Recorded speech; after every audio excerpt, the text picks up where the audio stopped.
رحیم پروداکشن. سلام علیکم دوستان هواداران ورزش و نانو تکنولوژیا. اینا یک برنامه نو تصمیم گرفتیم که در تاجیکستان میگذرانیم و یکی از بهترین نمایندگان از خود آفریقا کالمر محترم سرلیچ و دیمه ای خود خیتای نیها چینی دقوشا و از خود ترکیه زارا الگل یعنی دابینیش نکلنکا دارای.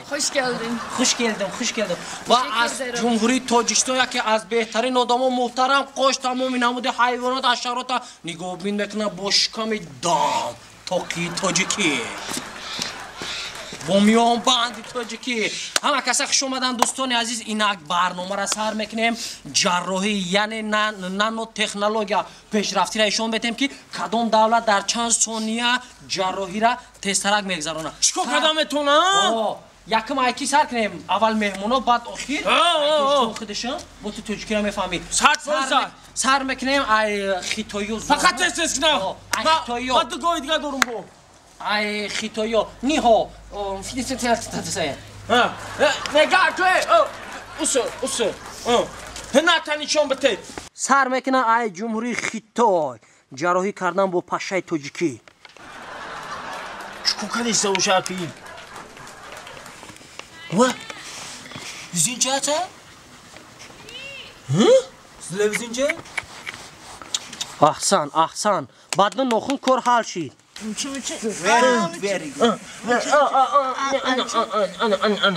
من کورچات اما میگن کو چیز خیتایی دولگا نمیبرن گب روستا مهمونه خفه نشو کاره مهمونه چی وانچا چی گفت کاره این اکی میگه که از بعد 5 پس ما پاشه را دیلش جراحی کردم با خود میاد یعنی بهترین قرچک آفرین. أنا تركيا محترم زرع الجوز خش كلبسات مرحبا كده تشكر درم اسمع هنا راني شوت انا ناكل انا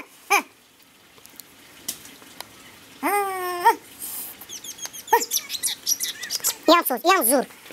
Şimdi birazdan sonra bu kendine geliyor. Kendi kendine konuşuyor. Akara inco akıyı mega kimeden içime gel. Maros yazani amu avazanın yeme breni inco şayan gada falan. Ben vakti damı Türkiye borraf yakatya duran rafta bidon yadı burada. Kalkan medunun. Akıyı mega malinço prates çasmundum. Akıyat kadar. Ofarin akasa. Ya. Başa ne dedi?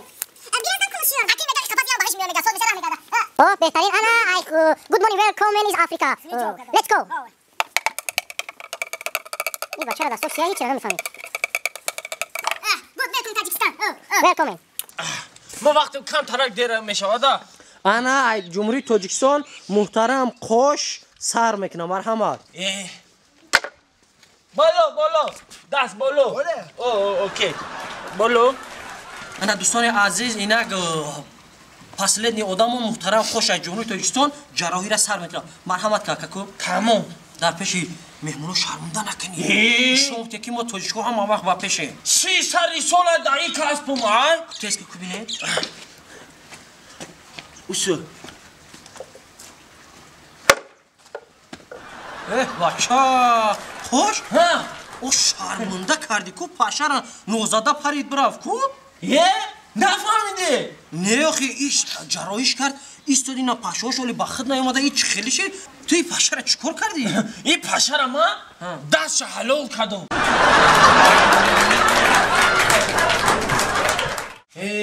زنک بوار که جوانی اکر رفت خیلی ما ایتا زندگی ما روزیم قدیده خیلی خوب جوانی ها را گذرم دیمینه خیلی سین سالم رفت دیگه حیو دمه خشیدی یاد داری؟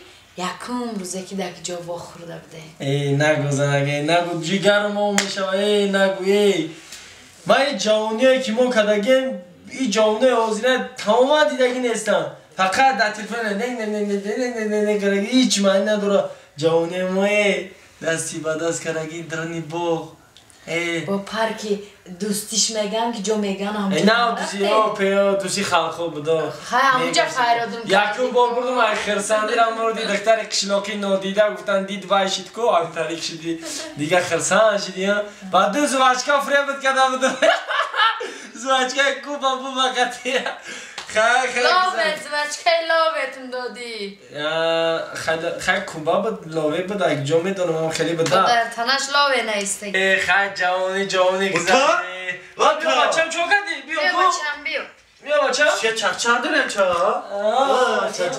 بیا بازی آمدی تاجون ای بازی اومده خنده بزن بچه دادا تاجون یا چرا پرسم که هر سیاه خونه ما اگه جو پیدا شدم بچم بابا ای کجا فهمیدی تو یکون چی فهمیدی هم کسی هم چی گفته نه هیچی نگفتن بچم خواه ندیدش همیشه نه خواه بشه تا نگدم پریوس خیدم هم خشیدم یه خده خدا نه فعلا بچم بفهمی که اگه جا پیدا شدی نه بگوش ها ای بایی یکم چیگم بچم کلونه بچم کلونه همین ما همین جوگه در اومدم خور رفتیم همین قطعه چه چاوشی جوگه در خور رفتیم اما در همین جوگه توف کردم سهر خیستم تو فایده شدی بچم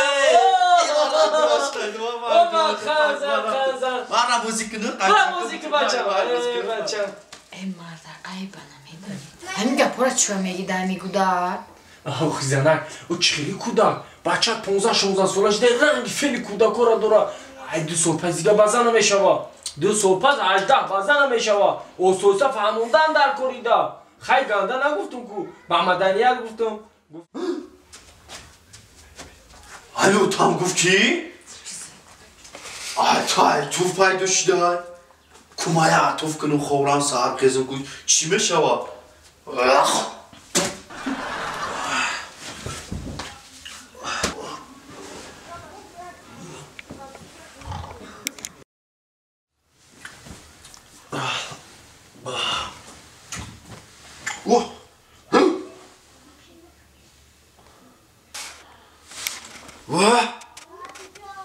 یو تام گفت که در جوگه توف که آدم پیدا میشه این قندس پیدا شده که افسوس بچه مزنه بگذانه بکشمه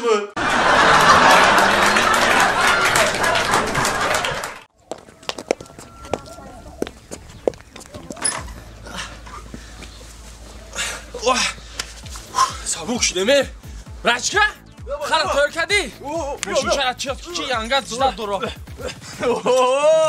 خولیگاش ده جامعات بیاد خوب شد یک جواردی دوخی ینگت 14 فevral سال نصف پدرکه نکرد یا دوخی کده اینا ایده تست بشاپیم که تمام نشوه ینگت با کار میکنه میگه دوخی نشاپدی بگشم لگوش کشاویش بگشم بگیر شروع کرده با ینگت نرمانیه دوگانه جان چی خیلش مونست؟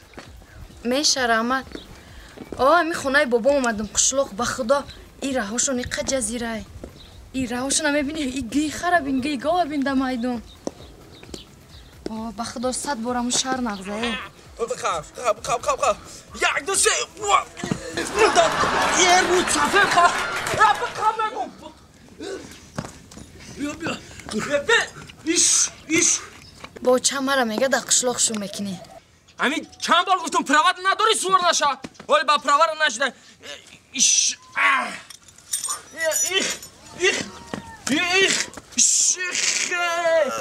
به چی زور مزنی همین پروات نداری میگم نداری های نکه ولی روشنیک دای به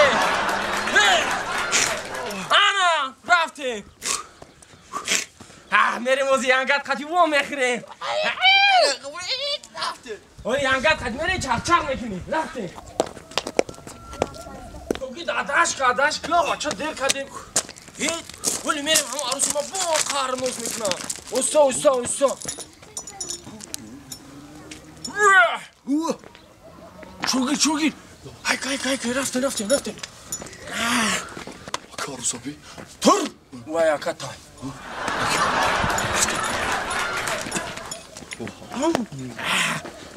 ترمز نه تا دختره این ترمز بود از سالون دختری خلا در جوی کنه و دموی نه شناس نمیشین برای چه بچه قشلوق خرسان چیو؟